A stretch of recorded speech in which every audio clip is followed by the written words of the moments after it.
అయితే మరి అసలు అలాంటి నవ్వులు మనం నేర్చుకోగలమా? స్పాంటేనియస్‌గా ఉంటుంది కదా! మనం ఏదైనా చూసినప్పుడు రియాక్ట్ అయి నవ్వుతాం. తప్పకుండా నేర్చుకోవచ్చండి. మీకు ఇప్పుడు ఎయిర్ హోస్టెసెస్ హోటల్లో సర్వర్స్‌కి లేకపోతే వెయిటర్స్‌కి ఒక హోటల్ మేనేజ్మెంట్లో చెప్తున్నప్పుడు కూడా నవ్వటం నేర్పుతారండి. హ్మ్.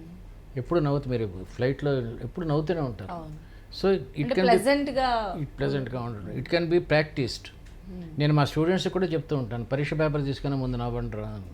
సార్ మరి గవర్నమెంట్ ఎంప్లాయీస్ ఎందుకు సార్ నవ్వరు అసలు? ఎప్పుడన్నా నీ పట్ల నీకు సాటిస్ఫాక్షన్ లేదో నవ్వు ఉండదండి అసలు. నవ్వుని ప్రాక్టీస్ చేయొచ్చండి. నేను వీళ్ళ పిల్లలకి చెప్తూ ఉంటాను, పొద్దున్న లేవగానే బ్రష్ చేసుకుంటారా అని అడుగుతా, చేసుకుంటాను. బ్రష్ చేసుకునేటప్పుడు నీ మొహం నువ్వు అద్దంలో చూసుకొని నవ్వటం ప్రాక్టీస్ చేయి. హ్మ్. నువ్వు ఎప్పుడు ఖాళీగా ఉన్నా సరే నీ గురించి నువ్వు ఆలోచించుకుంటూ నవ్వుతూ ఉంటావు. నవ్వటం అంటే బస్ స్టాపులో నిలబడి అది కాదు నా ఉద్దేశం. Be pleasant always so that it can be practice.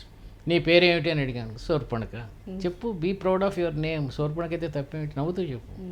ఇది వెస్ట్రన్ కల్చర్లో ఎక్కువ ఉంటుంది. లిఫ్ట్లో వెళ్తున్నా కూడా తెలియకపోయినా సరే హౌ ఆర్ యూ అంటారు. అవును. అది నిన్ను ఆరోగ్యంగా మానసికంగా ఆరోగ్యంగా ఉంచుతుంది. ఆ సెరోటోనిన్ అని చెప్పి న్యూరో ట్రాన్స్మిటర్ రిలీజ్ అవుతుంది.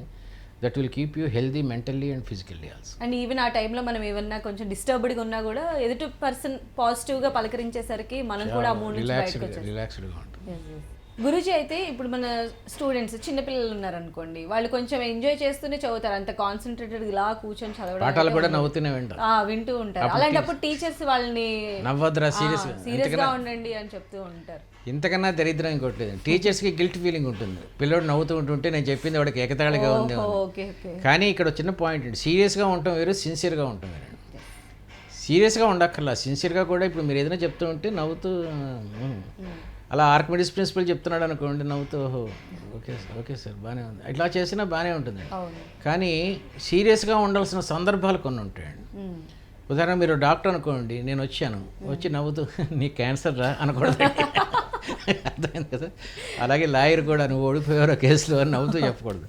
వాటి రిజల్ట్ ఎంత భయంకరంగా చర్చిల్లో ఇప్పుడు గుళ్ళల్లో పూజారులు కూడా ప్రెజెంట్ అయిన మొహంతో చెప్పొచ్చు, కానీ నవ్వుతూ ఆయతనమా భవతే అనకూడదండి.